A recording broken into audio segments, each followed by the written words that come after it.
We'll bring Annie in first of all. Ashleigh will join us in just a moment or two. You've got trinkets and flowers and you've got a silver medal. And I'm going to come to you first of all. As you ran down the finish line, there was a bit of a shrug. And I guess that tells the story of a day in which things didn't quite go your way. Are you a frustrated person who wants to kick the bike, or have you just got to sort of shrug and say, do you know what, these things happen? Yeah, I mean, it's high performance sports, things happen and you have to deal with it and make the best out of it. And I think Ashleigh was unbeatable today, so I made the best out of the day. And yeah, it's what I always do. You're here and try your best you can, and things you can't influence, you have to deal with. It was building towards the finale that I think we'd been talking about all week, but when you found the tape on the bike, I mean, just take us through what you were thinking, how you frustrated you were getting, and I suppose the process that you had to go through to get yourself back in the race. Yeah, first I didn't know what happened. I thought my tire popped, and then I first had to figure out what the problem is. I just saw my spare tire all over the place, and yeah, then I had to unwind everything, and yeah, it was a bit like confusing, but you first have the shock, and then yeah, you need to go back and finish the race. Yeah. Well, you showed great professionalism and composure. What actually was that? Was it rim tape that got tangled in amongst the disc brake and your cassette? No, it was my spare tire. I had it on was a spare tire? It was my complete spare tire, which ripped around, yeah. How unbelievably frustrating. How proud are you, though, of the way that you did get yourself back into the race? You got yourself into second. I mean, it must have taken a heck of an effort to refocus, calm yourself down and find your rhythm again. I mean, I think it's experience. I do triathlon for 20 years now, and yeah, you always aim for the perfect race, and it will never happen. So the only thing I can do is get out, give it my best, and everything I don't have in my hands, deal with it and keep going. I mean, that's what we do. Let's bring in the winner. Queen Bee, back on top step, business as usual. How good did that feel? Yeah, it felt pretty amazing. Yeah, I kind of can't believe it. It was a pretty great day for me. So yeah, I'm proud of my effort. I kept writing down what you were saying in commentary, because the words comfortable and dominant and totally in control, you sort of, quite rightly, it just kept coming through. But is that how it felt out there today? Did you feel this is where I need to be at all times? Yeah, I guess it was one of those days where I did feel quite good. The first half of the bike, I actually felt really comfortable, but I was kind of chipping away at that lead. So yeah, I kind of got to Lucy and Sarah, and I just attacked. And at some point, I'm like, what am I doing? But you know, I think I just had to go full gas and try and just get as much time as I could, because I knew that someone like Annie is coming from behind, and she's such a phenomenal athlete, and you know, really sad to see her with the mechanical today. Super unfortunate for her, but you know, I just tried to give it my all, and yeah, I'm super proud of my effort. Good on you.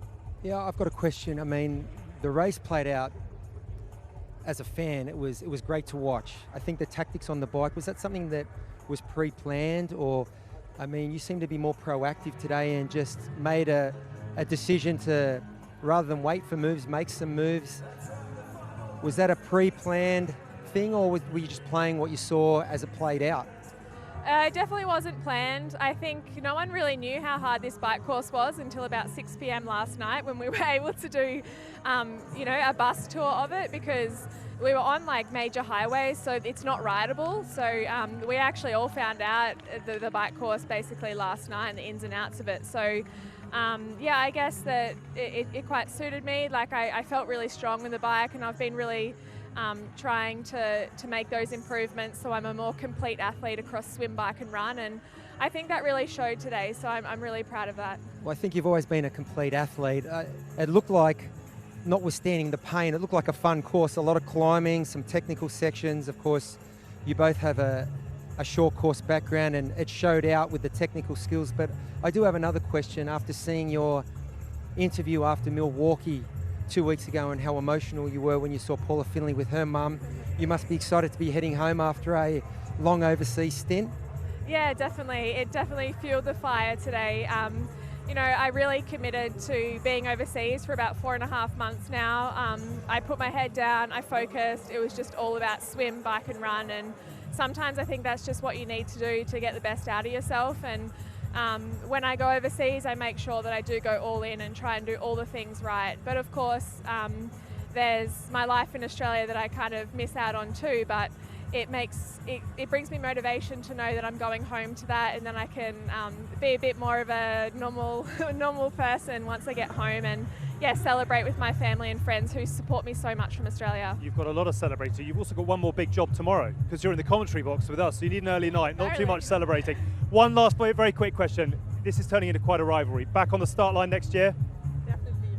It's a stupid question. Back on the start line next year? Oh yeah. We are absolutely loving watching this unfold. Commiserations today. Many congratulations, Ashleigh. Amazing run as well from Chelsea Sodaro, who's standing by, ready to talk to Rachel. Let's hear from her. Yeah, Chelsea, congratulations, third place there. We were chatting beforehand. You were very cagey about your form. It proved you're in shape, right, after that run?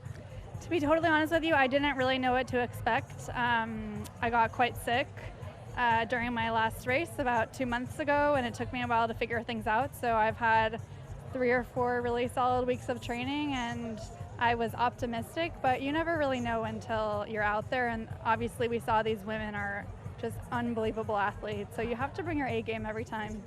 How does it feel as well to go past the likes of Lucy Charles-Barkley and Imo Simmons, who are having great races out there?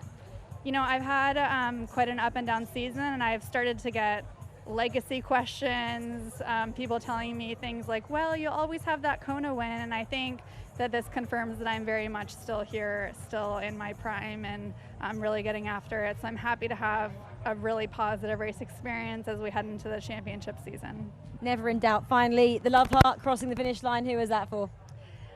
I think I've had to reinvent myself a little bit this season, kind of recommit to being excellent, and so I came out here almost a week early to make sure I knew the course, I was acclimated, and so that was for my daughter Sky at home. She's starting to understand what I do. She's 2 now, so she'll be really happy that I'm bringing her some hardware. Very proud. Sky will be at home. Well done, Mum. We'll say hi as well to Sky, and back to Alex and you guys. Thanks, Chelsea. Well done. Thank you so much.